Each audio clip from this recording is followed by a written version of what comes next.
Hey, this is Chuck, and you are listening to Fans with Bands, the podcast where we talk to the fans and the bands they dig about life, music, and whatever the hell else we want to talk about.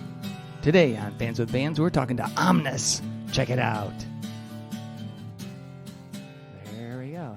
Hey, this is Chuck with Fans with Bands, and I'm talking to Jay and Derek from Ommnus. How you guys doing?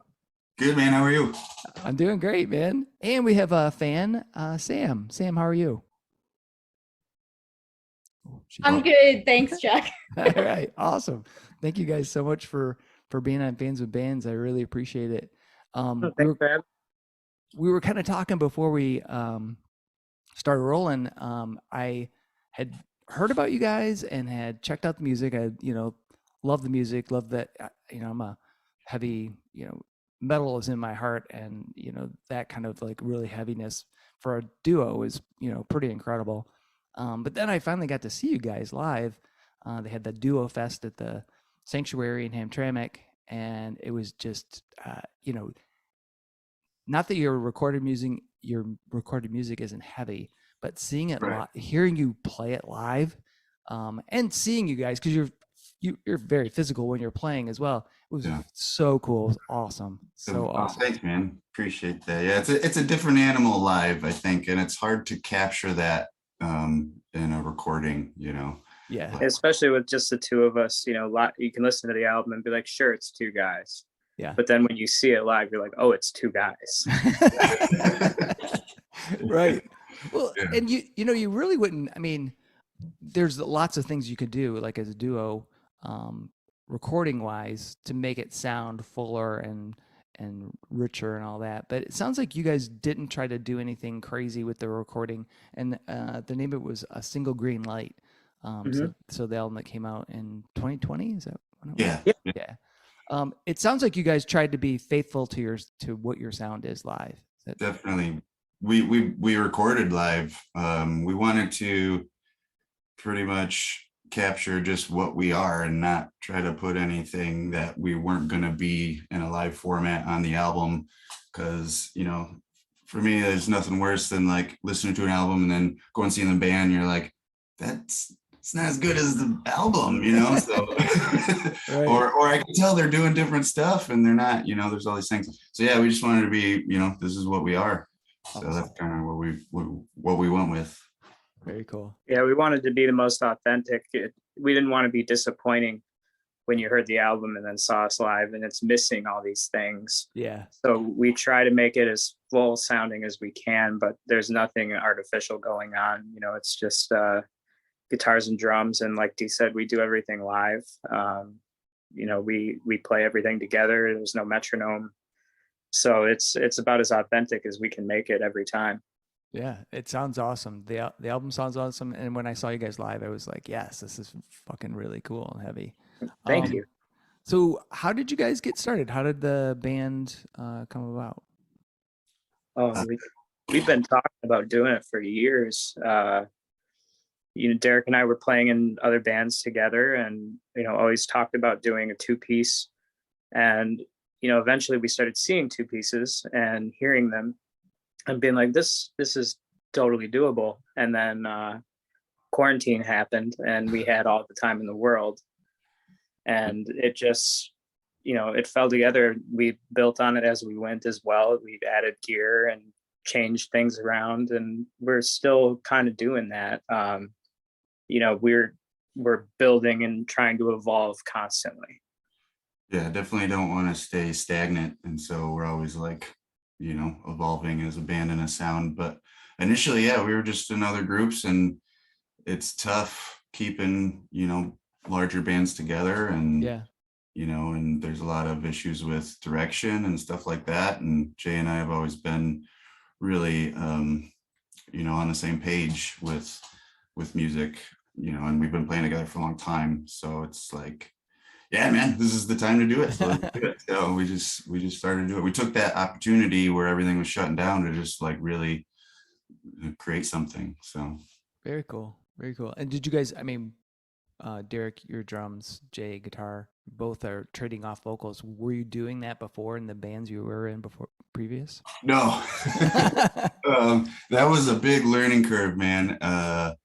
you know, It's- when we started putting it together and like trying to find spots where we could put vocals, and neither of us really knew what our vocal sound and voice was going to be like initially. And so it was like a lot of experimentation, trial and error. And man, when we first started, it was like I felt my brain like splitting in two, trying to play and scream and all this stuff. And yeah, it was a fun roller coaster ride. But we eventually, I think, settled into something pretty cool where we kind of trade off and almost like finish each other's lines. And you know, the voices are different, so you get this kind of contrast, which I think adds a lot to a two piece. Yeah. I was going to say, I definitely enjoyed the contrasting vocals. I think that was very cool because I've always liked that in other bands that have had like multiple vocalists, you know, or the single vocalist, you know, is changing their style up every once in a while. Yeah. But it's cool that you have like that both of you are like, you know, kind of that two sides of the coin, really, you know, because Jay's got more of a, I don't know, more of a scream, emotional rasp, and then Derek, you got that kind of guttural thing going. So Yeah, it's a nice like I don't know, it complements each other well. yeah, And we didn't want to just be like doing the same voices all, you know what I mean? That would have just kind of been boring, I think. So yeah, And it was definite trial and error with the vocals too. You know, we started demoing some things, and it took me a while to figure out how I wanted it to sound. And you know, like we listened back and be like, yeah, no, this is not good, and change things up. And it just kind of all everything fell into place. Really, it was kind of remarkable. That's cool. Because we've never been in the position to be lead vocalists. We've always been kind of the background guys. it's been a lot of fun to like figure it out, you know, and Yeah. actually become vocalists on top of, you know, musicians as well. Yeah. Yeah, it's a whole different thing. And Yeah. definitely learned a lot.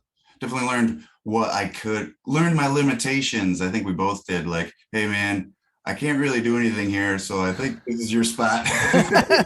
You know? A lot of it, like I said, it fell into place, and some of it was like, I can't play and sing over this part, and you. So it's too crazy, man. You gotta take it. Yeah. And now how we do vocals is completely different than how we started doing them. You know, and like I said, we demo and listen back, and then make changes as we hear it. But yeah, I didn't really put it together until you asked that. But thinking back on how we recorded the vocals and started with them, and then how we approach it now, it's completely the opposite of how we used to. Wow. Yeah, in the studio, we even like we set up face to face, and we were trading lines like we were together doing it, and that's kind of the only part we didn't do 100% live when we were playing. Right. But it was kind of cool to have somebody there, and we're actually in each other's faces, just going back and forth, because those lines, they trade off real quick. So I think if we were to track them separately, it wouldn't have had the same flavor. You know what I mean? Yeah. Oh, So there's a lot to feed off of when we're recording, especially, you know, we feed off each other live, but to get a good authentic recording, we want to do it in the studio too. oh, that's cool because I did not realize that. So that makes that recording even wilder because you guys are like going, you know, right at that time when you're listening to it, you guys were actually recording it that way. So. Yeah, we're just screaming at each other in a small room. Yeah. Awesome. Oh, that's fantastic. So, you know, what was the songwriting process like for you guys? Do you just get together and jam, or is it like one of you will come up with a kind of fleshed out tune, and then the other guy comes in and says, "Oh, I like that. I don't like this." We kind of have a couple different processes on that. Like sometimes Jay will come up with a riff, and we'll build around that, and it's usually like a chorus riff or something, you know, nice meat and potatoes kind of riff. Mm-hmm. There are songs where I'll write a beat and we'll start with the beat, and Jay will come up and build around on the beat. And that's kind of a new concept that we, you know, fell into with this project. We've never really done it that way in other projects, but it was cool to start with drums and then add in guitars and go around there. But yeah, it's kind of just feeling, getting a Yeah, feeling. very cool. So the album title is a single green light, and what is there meaning behind the title? Yeah, that is taken from the Great Gatsby. It's a line, it's a very kind of famous theme of the book. There's a lighthouse at the end of the dock, and there's a green light in it, and it's constantly referenced throughout the book. And towards the end of the book, the light goes out, and it's, I guess, you can debate on what the meaning is. Right. I'm a word nerd, man. I'm a book nerd. So, but the kind of the theme behind that is it's kind of this unobtainable thing or dream that it's always there within reach and eventually goes out. So yeah, it's one of my favorite novels, and it kind of ties in with the name because so the name is from Fahrenheit 451, which is, I don't know if Oh you're yeah, familiar yeah, with Ray Bradbury. Yep. Ommnus. The term Ommnus is from the movie of that, the adaptation of the book. And it basically is the thing that the rebel resistance is using to store all their literature and everything and all the like the works of art that they want to preserve from the fascist government or whatever. In the book, they don't call it Ommnus, but the concept is kind of the same. Yeah. And so I just thought it was cool taking the name, and then all of our kind of titles and themes and everything kind of are geared towards art and literature and books and stories and all these things that we can tie in. So it's kind of a cool little Easter egg. We're one of those bands. There's a lot of little Easter eggs if you start digging, which is something Well, I've always been a fan of. yeah, definitely. That's very cool. I've never seen the 451 movie. I've read the book a couple of times, but never. I wasn't. So Yeah, is it good? yeah, Yeah. it's really. All right, cool. Well, then I'll definitely have to check it out. Um, so yeah, it's speaking of like the Easter egg things. I was, a couple tunes I really really love is "Spiders in a Glass Jar," and then "Something Witchy." And is Oh, yeah. "Something Witchy" the graphic novel about Manson? Is that where that's from? It is about Manson. Yeah. All right. Yeah. 100%. All a lot of the lyrics are like Manson quotes and stuff they put on the wall and everything and all those crimes. But yeah, Yeah, it's all about Manson. So that kind of story. very Um, cool. I believe when the murders were being planned, he told them to make it look like something witchy. Yeah. Yeah. When they wrote in the blood on the walls, and we thought that was kind of funny. Yeah. Just a Yeah, way it's to wild. like a good adjective for a murder, like just make it look like something witchy, Right. whatever that means. And we just snowballed from there, and we had a lot of fun with that song. Yeah, it's got cool riffs, as well, and kind of like almost like a rock feel. I mean, it's heavy, but there's that kind of like a uh, older school rock foundation, I guess I would say. But Oh, so what about Spiders in a Glass Jar? Where did that come from? that's Dostoevsky. about yeah, Dostoevsky.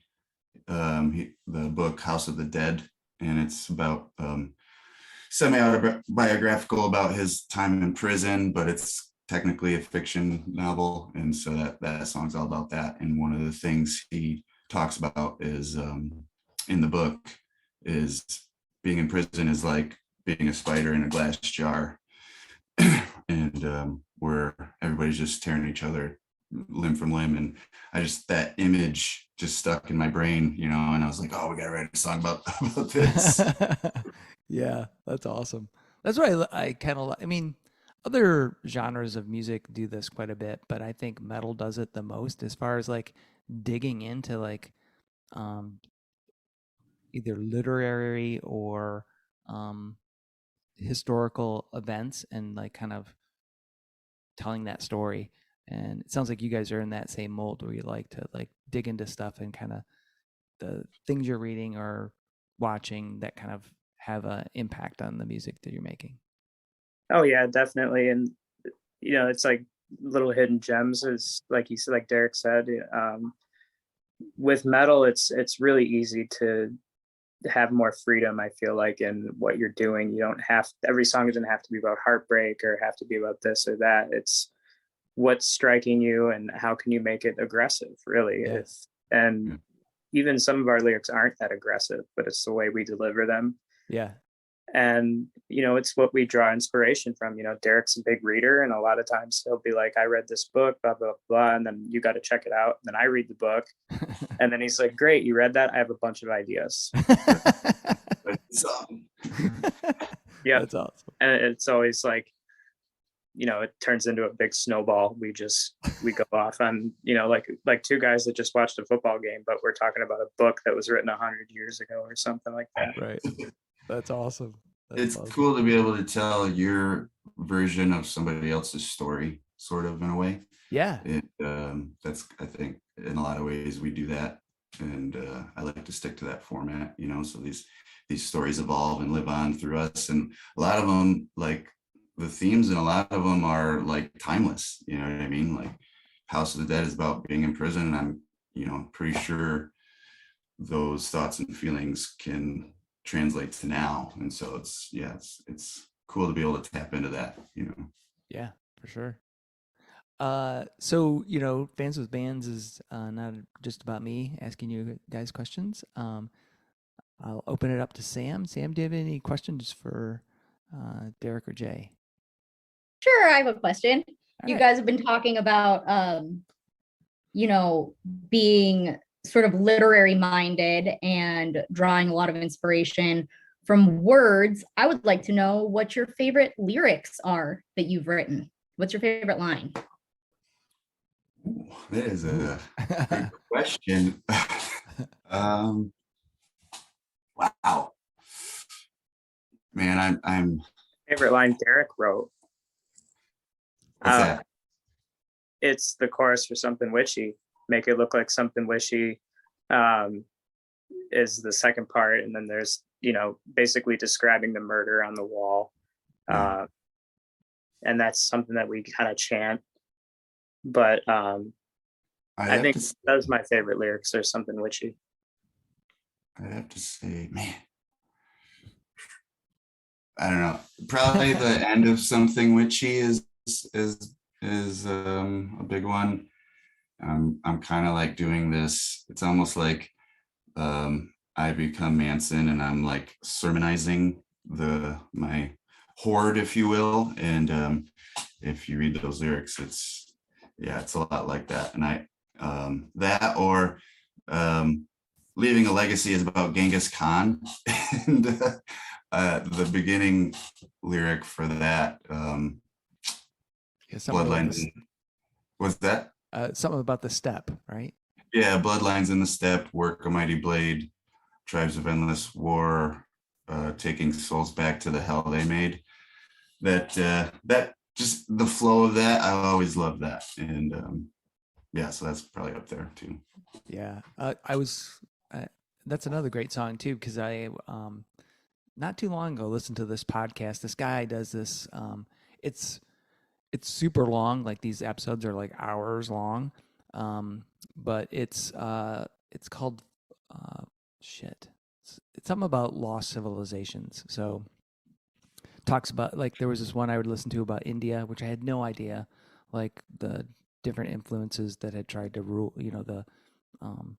The basically the kings of India at that time and their relationships with the Arabs, and the difference between the Hindus and the Muslims and how those conflicts started.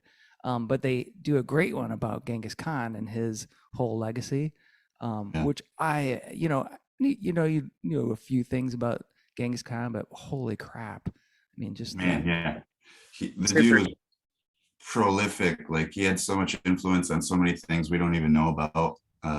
It's just tons, culturally and everything in between.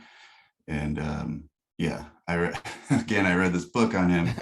It was just mind blowing, like what I was reading and what he was doing, and all these kind of like even war strategies that nobody had thought up before, and weaponry. And Yeah. I think he created the first bifocals, like actually like what we wear as glasses now. And it's just like, what? Yeah. You know? Well, and he came up with that whole system of being able to manage. I mean, because their empire was gigantic, huge, huge, vast territory. But he came up with this really cool system where they had like, basically these administrative pods at each, basically major city, controlling it, helping to make sure that things are getting handled and dispersed, and that they could, get their supply chains if they needed to when they were, moving into new territory. It was so wild. Yeah, almost like little like mini governments or Yeah, governors, yeah, getting those in place. And I think that even prompted him. He created kind of the first like postal service, yep, where they're actually like delivering mail, and it was like crazy, man, yeah, crazy. yeah. That I was know great. one of the most crazy things I learned about Genghis Khan, which was after we wrote the song, I started doing, hearing all these stories from Derek, and he'd read a book. So I started doing some research, and he had captured a bunch of local birds only native to this area, and basically told in front of his children and grandchildren, he said, a well-fed animal always returns home. And then he lit the birds on fire and released them. They burned the city down, and they just strolled in and took it over. It's like Who so thinks brutal. of that? Yeah. Oh my God. Light bulb. Yeah. Let's let the birds on fire. Right. Oh man. So kind of getting into your origin stories as musicians, what inspired you guys to want to get into music? I know for me, is as far back as I can remember, I was always listening to music, but I remember getting a VHS tape of Metallica live shit Binge and Purge, and they're playing this just massive arena, and seeing that was like the first time I ever really saw that, apart from like the Woodstock documentary. Yeah. But those, just the way the fans interacted and how hell bent everything was on this performance, it really just struck me a different way than anything else really did. And ever since then, I've been chasing every influence and watching every live performance and trying to capture that feeling every night. For me, Excellent. it was like I think I was like 9, something like that. My mom took me to see Alice Cooper, Awesome. and it blew my mind. Like the music, the show, I was Yeah. just like, that's what I want to do. That's what I want to do, man. And so I was hooked ever since after that, man. Yeah, it was Alice Cooper. That's all it took. Yeah, that's a hard one to follow up to, because seeing Alice Cooper live for the first time, of all the things you could see for the first time, Yeah, dude. Like, yeah, the bar is so high after that. I'm just like, dang, man. Every other show was like, this isn't Alice Cooper. there's It's good. He was the perfect mixture of music, rock, whatever, and Yeah. just that show, man. That show, and it was so thought out and methodically, methodical. It was just like, wow, man. Like, Yeah. Yeah, I that's saw him crazy. at, where was that? I think it was Joe Louis, the show I went to. When he had that one dude, um, the kind of bodybuilder dude Oh that played yeah, guitar. yeah. Yeah. The big muscle guy. I Yeah. forget his name, but I remember. Yeah, yeah. Yeah. It was, Yeah, I I can't was remember like, that guy's name. I can't either. But But yeah, it was crazy. It was like, because I'd been to multiple, I listened to Alice Cooper, but never got to see a show until like much later. So I'd been to a bunch of shows, but yeah, yeah, the and I theater think, of that show is cool.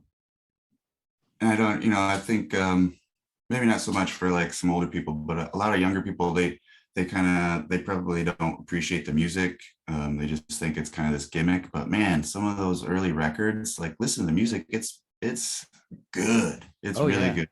The original Alice Cooper band was phenomenal, man. Yeah. Those guys could play. Yeah. And The you know, Ballad of Neil Dwight. Smith, Yeah. Yeah. The Ballad of Dwight you know, Fry. That's an awesome tune. oh yeah, man. That is fantastic. Love it So- to death. Killer's my favorite album, but Killers. Oh yeah. Yeah. That is an awesome one. What was I going to ask you? Oh, so kind of along that same thread, what's the best concert you've ever seen? Alice Cooper was obviously an awesome one, but I don't know if that was the best one. yeah, you've seen. I mean, it's up there. It's hard to pick one. Yeah. That's up there for Maybe, sure. maybe throw out three if you got three. I saw this was years ago. I saw Motorhead, Judas Priest, Testament, and it was Sabbath with Dio. I mean, mic drop. Like that's it. You know what I mean? Like, I can't. yeah, it was like the Monsters of Metal tour, and you know, Rob had just gotten back with Judas, and Holy you know, crap. I think same kind of similar with Dio, and it was kind of all these little reunions, and Yeah. you know, amazing show. And I remember Lemmy. So he's playing, he's super loud, right? Obviously, Motorhead's super loud, Right. and they start turning him down, like in the mix, and while he's playing into the mic, he says, "Don't fucking turn me down." But doesn't miss a beat, just keeps right on playing. I'm like, that was awesome. Like one of the best rock moments where it's like he's chastising the sound man. Right. So great. He's a total pro, man. Like I never got to see Motorhead, but I did get to see Kiss. Oh, awesome. And that was, I think, my first concert. And the opening bands, I mean, it was like Skid Row and Ted Nugent, but Kiss played longer than both of them. Yeah. I saw Our Kiss. buddy John just showed up. What's up, buddy? Hey there, Hey, John. just got home from work. Just gonna make some pizza. Excellent. I drop in for a sec. Yeah, hell yeah. It's good to see you, man. We just had What I you guys on last week? Yeah, last week. Yeah. Yeah, that'll be coming out next week, I think. Yeah, something like that. Yeah, 2 man. weeks. Yeah. How'd it go? Go well? Yeah. It was a chat between us and Todd and Joe. Joe. So it was like you were sitting around at Av or something. Not gonna say Max. So John, we were just talking about like best concerts that folks have been to. So what was what's number one concert you've been to, or if you can't narrow it down, throw out three of them. Oh shit. Anytime I saw Motorhead, I heard you just talking about that. Yeah. Yeah. Every time I think, oh yeah, I remember them being loud, I was like, oh shit. As soon as I walk in the room, I'm like, oh shit. It's really like they move air every Yeah. You can feel it from the back. You're just like, Yeah. "Ah." Awesome. What was that place in Grand Rapids? The giant place that we could play in. Yeah. The Orbit Room? Yeah. Orbit Room. Yeah. Yeah, Orbit Room would crank them. Every time it was brutal as hell. It's great. Awesome. Yeah. Sam, how about you? What was your What's my concert? favorite concert? Yeah. Oh, okay. There's this tiny venue. I'm pretty sure it's in Wisconsin. The Devil's Cup played there once, and the owner took a bunch of alcohol across the floor and lit it on fire. So they were playing behind a wall of fire. I think that's my favorite concert. That's a throwback. Jay and I used to be in that band, and so she's doing a callback to an old band. It was also one of the coolest things I've ever seen, and probably my favorite concert. That's awesome. So, like, just set the floor on fire with some alcohol? Like, what the fuck? Yeah, he like made a ring around us, I think, like a Oh, circle, wow. and just lit it, and it was obviously, whatever, 150 proof, and just we had no idea what was happening. So we're playing and it's like, whoa, there's flames. It wasn't hot enough, so we Yeah. needed fire. Right. Oh man. Did you ever have any like other kind of like when you've just reminded me of this because this happened to me once, but ever had any like weird shit happen when you're playing that you just kind of like freaked you out? So like somebody starting the Oh, floor on fires or like somebody fucking doing something. You're like, what the fuck? Where are we? I got a really good one for this one. We were in Nebraska with the Devil's Cut, and we played a show, and in the middle of the set, all the power went out. And it was a big thing, and then we got it back, and we started going, and then the owners came to me and said, "Sorry that happens. This place is haunted." What the hell? You're telling me it was ghosts. And to come out, and like I believe in that stuff, but and because I do it, it gave me goosebumps at the time. I was like, whoa. Yeah. But at the time, the other part of me is going, you lost sound because of ghosts. Is what you're That's what you're telling me right now? Yeah. Because I thought I blew something up.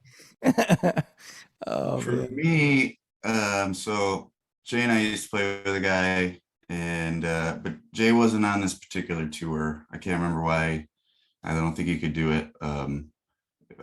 And we were playing mid-set. I think we were in Denver or something, and somebody attacked him while he was playing. He was a guitar player, singer, and attacked him on the stage while we're playing. Old girlfriend, that kind of thing, whatever. And I'm playing, and I'm like, should I stop? Like, I think I should stop. And so I stopped, and like a bar brawl ensued, which spilled out into the street, and it was like madness. And so we get them all off of each other, whatever. Yeah. And he's like, well, screw it, let's go finish the set. And I was like, dude, you're like bleeding, and your guitar's all bashed up. That was one of the craziest things I've ever encountered while playing, probably. Oh, Yeah. that's crazy. I just realized you guys said Devil's Cut. You guys were in Devil's Cut? Yeah. Jay Oh, played the upright, and I played drums. no shit. Okay, so that's kind of maybe why you look a little bit familiar. Because did you guys play at Dark Horse? Yes. Yeah, you guys were in the band then. Yeah. During like 4Elf, like I don't know, 8 years. ago, Yeah. like that. Yeah. We did the Dark Horse like holiday party, Yep. and it was amazing. They just Yeah. like, crowd. They fed us. It was kind of weird that they were serving oysters the whole time. And we didn't obviously eat any oysters, but then we got a grande combo. Well, that was back in the day when they used to do all the exotic foods. Like, they would barbecue an alligator. They would have whatever the hell else, all that kind of weird shit. But because I don't know if that was the year. So I have pictures of you guys from then. Because I remember that show. It was awesome. And I don't know if it was that one or the year before or year after. This guy, because toward the end of the night, people were hammered, right? Because they got all those high octane beers, and this guy's walking around with this fucking skull. That it was the skull from the baby alligator that they cooked. He's carrying it around like this. Comes up to me like this, like, dude, I'm good. I don't need any of that skull. They had a muskrat too once because somebody was carrying around a fucking muskrat skull. But yeah, I don't remember that. I don't remember any skull, but I remember there was a weird vibe in the building. But like I said, it was a lot of fun. I didn't know they had like a weird food thing going on. I just remember that everyone was pounding oysters and IPAs, and I was like, "This is mix." Yeah. So kind of back to the origin story as far as you guys go. What was the first album that you bought? Do you remember what that was? I think mine was Nevermind. Something I bought, but my sister gave it to me, and shortly after that, I ended up with that, and then I think Green Day's second record, and then the Black Album, and then you can obviously tell which one took hold. Excellent. It was definitely probably an Alice Cooper record. It was, yeah, Love It to Death or Killer, something like that. I'm pretty sure. It's hard to remember. Yeah. But nice. Awesome. not too shortly after that, I'm sure it was probably like Sepultura Rise. Oh, that was yeah. one of the first albums I ever had, and I wore that thing out, man. It's a perfect record. Yeah. Yeah. And that I perfect actually middle record. just saw those guys at well, at least the Cavalera brothers doing Arise, because they were playing that like in its entirety. That and shit, what's the other one? Was it a Cavalier Conspiracy or something? I think. Yeah, it was basically Max and Yeah. Igor and some other dudes, but yeah, it was good. Sepultura 2.0. Yeah. Actually, it was the dudes. Did you ever see this band that did shit? I don't know if their name was. It's not Massacre. Gruesome. They did like Death. They did a bunch of Death covers, and they were from Florida. The guitar player and the bass player were both from that band, and I think the bass player is from in Soulfly too. But anyway. Okay. Yeah. I knew that they were doing stuff, and I'd seen videos where they had like their kids up there. So I just assumed Cavalera Conspiracy was all Cavaleras, as far as I knew. Yeah, no, But it's just Max and Igor. I would kill to see them doing Arise, and especially that. Yeah, it was awesome when they played Desperate Cries, because that's my one of my most favorite tunes. I was like, oh yes. Yeah. Sam, how about you? What was your first album that you bought? The first album I ever bought was Tom Petty and the Heartbreakers' Greatest Hits. And Nice. I would listen to it on my yellow Discman while I rollerbladed around the neighborhood. I think I was 9.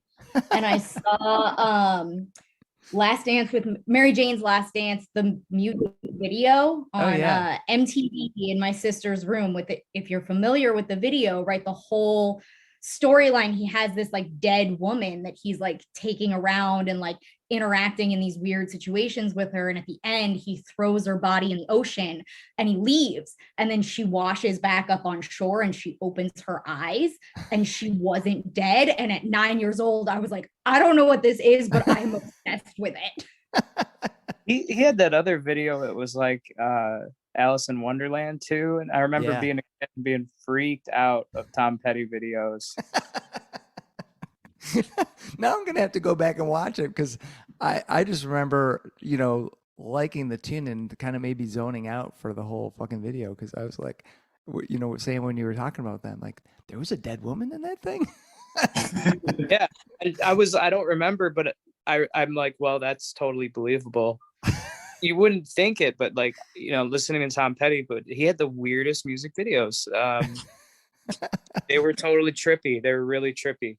I think a lot of the like early music videos were pretty strange. Like they really didn't quite know what to do yet, and like the format was so new, and like so all those early videos, like, what are they doing? Oh yeah.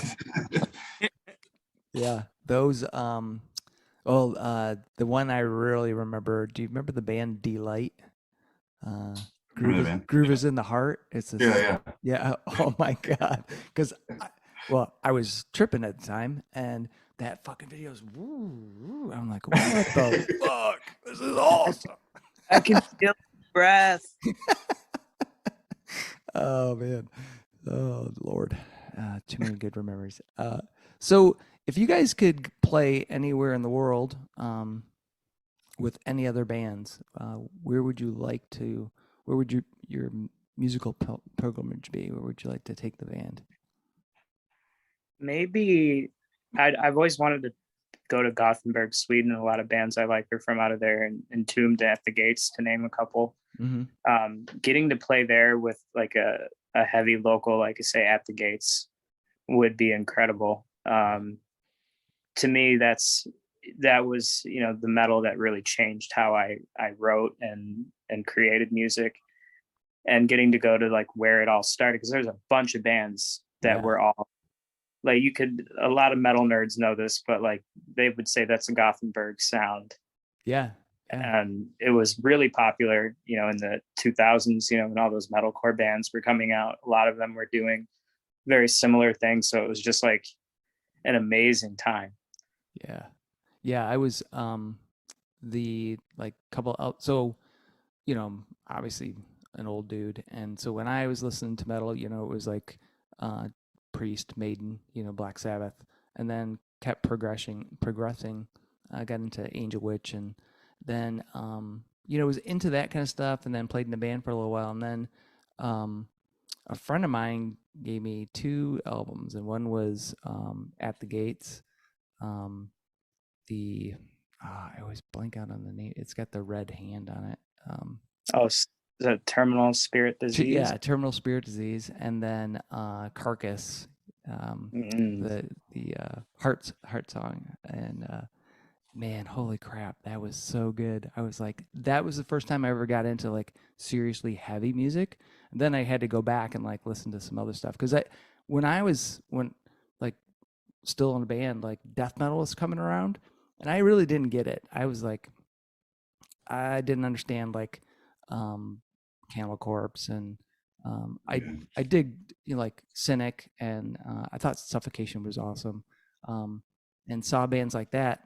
Well, I love Coroner too, but I don't know if they're death metal. But anyway, it was really when I got into like Carcass and At the Gates, it was like that kind of opened the floodgates. I was like, wow, the way that you can use those vocals, and then like you guys do, use that vocal cadence and aggression, but then add in this really super layered music and make it awesome. So Carcass, that record, Heartwork, Yeah. Hearts, Artwork, that was a really big one for me too. Yeah. Derek, how about you? Where would you like to take the band? Well, my favorite city in the world is Prague. I went there once years ago, and the city's it's amazing. It makes you feel like you're in a Dracula movie. Awesome. There's like this castle up on a hill, and all these like Gothic bridges, and it's just, I don't really know if there's like a specific music scene to that city. I just love the city, so it would be awesome to play there. Cobblestone streets, and so yeah, it's like an outdoor fest with, I don't know, Sepultura, Sabbath, whoever, just with that castle in the background. That would be pretty cool. That would be awesome. Sam, if you could go anywhere to see a show, where would you like to go, and who would you like to see? Oh man, I don't know that I know the answer to that. I'm a huge Murder by Death fan, and they do some pretty insane shows. So I've like gotten to see them play in a cave in Tennessee, 300 feet below the Earth's surface. Oh, The I heard of acoustics that were place. amazing. Yeah, so that was really cool. I don't think it really matters. I just want to enjoy the music that I'm listening to, somewhere with good acoustics. Yeah. And I will say, I like second story venues with wooden floors, because I like when I can feel the vibrations through my feet. Oh. Yeah. That's a cool thing. Yeah, and it's nice when you can do at least some shows to have that vantage point, like looking down at the band sometimes. I mean, not a million miles away, but yeah. Yeah, like St. Andrews, if you get towards the side on the top, it's pretty sweet that, you're really close. Yeah. Yeah, I actually saw At the Gates there when they came last time to town, and they were playing there. I was like, man, this is awesome. I hope they fix the floor. Yeah. Yeah, I have a lot of good memories there. I saw Converge there on the Jane Doe tour, and stood up top and just watched the entire crowd almost riot. Yeah. 15. Converge shows are crazy, man. I'm getting too old for that kind of Oh yeah. action. But yeah, I'll stand back and watch for sure. But good. It's hard. Like Derek and I went and saw Every Time I Die, and I think we both moshed for like 10 minutes, and then we were like, why were we doing that? Like, what? Yeah, I had to retire from the pit because I was getting too injured, and Yeah. that I can't. I mean, man, I sneeze now and throw my back out. I'm Maybe moving I all, shouldn't be watching anymore. Right. yeah, you can tell because I'm moving all over the place. Oh man. So if you guys could have a beverage, beer, whatever you'd like, with somebody, either alive or dead, who would you like to just like sit down and talk to them a little bit about either what they inspired you, or just to meet them? I think I know it sounds crazy, but I would like love to meet Ozzy Osbourne Yeah. because he just makes me laugh constantly. He seems to get frustrated speaking. And if he actually genuinely wanted to speak to me and we were sitting down having coffee or beer or whatever, I would just, anything he had to say would be so interesting. Just his opinion on anything would be hysterical. Right. What is he listening to? What is, what questions like this would he have to, what answers to these questions would he have rather? Yeah. Yeah. Yeah. I was thinking about that earlier today. Just heard him on the radio and was like, man, it would be so cool. For me, that's pretty tough, man. I would love to sit down with T.S. Eliot. Oh, yeah. It's like my favorite poet. Again, big word nerd. So, and just kind of pick his brain on his process, man, because when he came out with this stuff, it was totally kind of changed the game poetically. And he had it all mapped out, he had all these little what do you call them? These thematic things that he would employ that he kind of created. And I don't know, I was like, I want to know how he came up with it. Yeah. How Yeah. did you come up with this way of telling a story? For me, poetry is like one of the hardest ways to tell a story. And so when somebody does it well, it really hits, and you're just like, whoa, Yeah. saying so much with so little.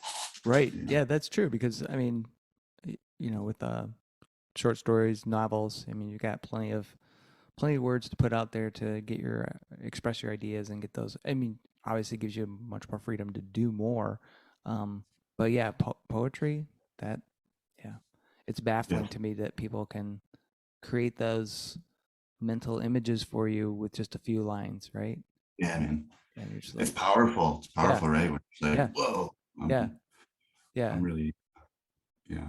And to your guys' credit, you're doing that yourselves in a way, right? Lyrics are, I don't know if they're technically considered poetry, but I would say it's very similar. It's not exactly the same, but a lot of my, when I write lyrics, it has, because I write poetry too, but it's like I almost kind of transpose that right into the songwriting. I have to take a little more out sometimes and kind of shape it for the song, but yeah, a lot of it is very similar. Sam, how about you? If you could go have a beverage with somebody, who would you like to go have a beverage with? I feel like the older I get, the harder it is to answer this question. When I was younger, I used to always say Amelia Earhart because I want to know what happened. Yeah. For a brief period in college, I firmly believed that David Lynch knew all of the answers to the universe. And if I could just get him to sit down with me and talk to me, I could discover like the meaning of life. But now I think I'd probably say Terry Pratchett because he's one of my most favorite authors. And he died with so many half-written stories on his desk that will never be finished. And I would love to sit down and have him tell me those stories. Yeah, that's a good one. Yeah, Terry Pratchett. I forgot about him. Yeah. Oh, he's the other person I'd like to sit down with is Paige Hamilton from Helmet, and just talk to me, man. Just talk. I'll just stay here, and he'll probably be playing a guitar and doing all these like jazz licks. Yeah. but that guy to me is like just a phenomenal like brain musically. Yeah. The way he puts everything together. And I don't know, Jay and I saw Helmet a few years back, and he was literally doing that. He had, so in between one of the songs, he had his, his tech come out, give him a different guitar while the other guys tune up and everything. And he's talking to the crowd, but he's just throwing out these jazz licks, like Django Reinhardt stuff.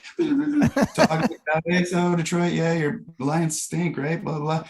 And then he's like, you guys ready? And he takes off that guitar. That was just the in-between guitar, and gives it back. What? It was, yeah. Where was that show? Was that the one at the Magic Bag? St. Andrews. St. Andrews. Yeah, that was okay. the 30 shows, like 30 years, yep. 30 cities, 30 songs. Yep. And they actually played like, I think 40 songs. It was the endurance was just like, whoa, these guys. Yeah. And like nonstop. It was just like it's one song after the next. Yeah, no opening band. They came out and just played. And that instance where he played the little guitar and played jazz and talked was like pretty much the only stage banter. And then just yeah, it was just getting hammered by these amazing Helmet songs, and then like they hit 30 and just kept going. Yeah, he's like, we're gonna keep going. Like there was one point during the set where, and all the other guys are younger, right? He he brings in session guys or whatever, studio guys. He turns to the drummer and you can see him mouthing to him, faster, faster, faster. And I'm like, Page Hamilton is telling this guy to go faster. And he's like, I don't even know how old he is, but he's pretty old these days. It's just like, wow, man, that guy is crazy. That's awesome. Do you guys have any like pre-show rituals, anything you've got to do right before you get on stage? No, I used to always be one of those guys that's like, I want to get stoned. But in this band, it was like, I don't want to get stoned until after we play because I have to do vocals now. And then it switched recently. I've been doing light meditating during whatever band is playing. I like to zone out, watch them, and just kind of take it all in. And it makes it more enjoyable for me. Nice. Just being more present in that moment. You're getting ready to play, you're enjoying this other band, and then you get to play. It's it builds up the anticipation. It just makes it for a much more well-rounded experience. You get to enjoy everything. And that's like a newer thing that I've been doing. But the last one of the last shows we played was with an industrial band from Chicago called the Feral Ghosts.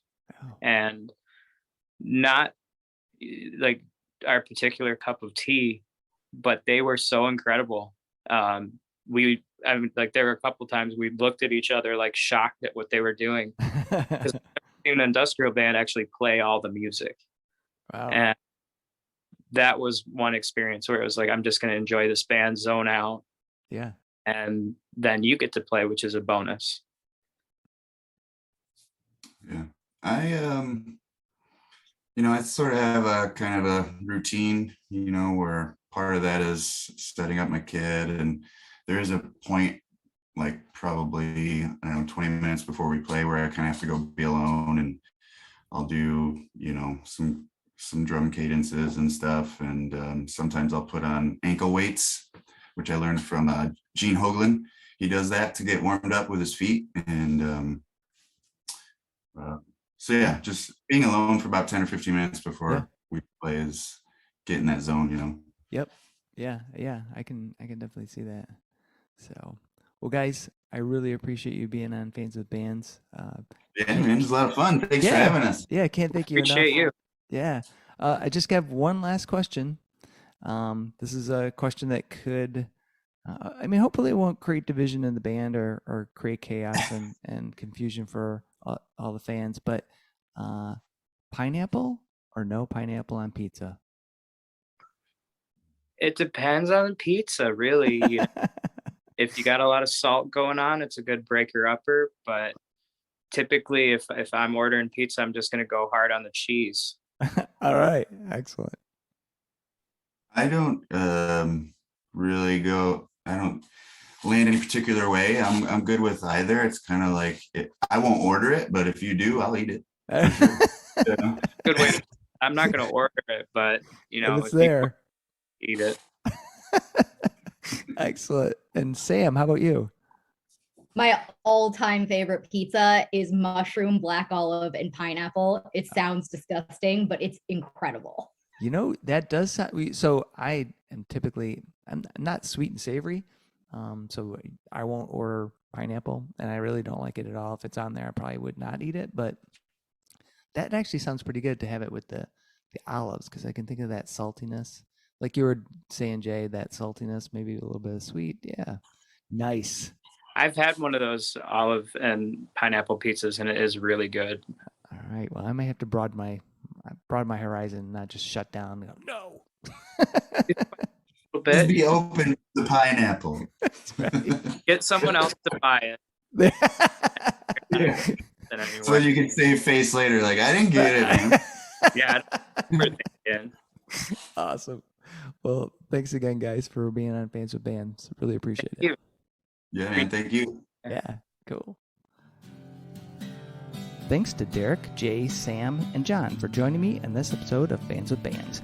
It was so cool to get a chance to talk with the guys in Ommnus about their music and all the great reads that inspire them. Be sure to check out their new album, A Single Green Light. It is out now and it is fantastic. See the show notes for all the details and links. These are tough times for everyone in the creative industries such as music. Your support of live streaming, purchasing music, and merchandise is critical. If you can help out your local artists, please do. If you are in the Michigan area, consider following the Playing in the Detroit Area Tonight Facebook page. It is a place for fans and bands to support each other and share our combined love of music. Thank you all so much for listening. Be sure to hit subscribe on your favorite podcast service to get each and every episode of Fans with Bands. Spread the word by rating the show and leaving a comment. We want to hear what you think. You can keep in touch by following us on social media. This is a Life in Michigan production. Until next time, be well and kick out the jams.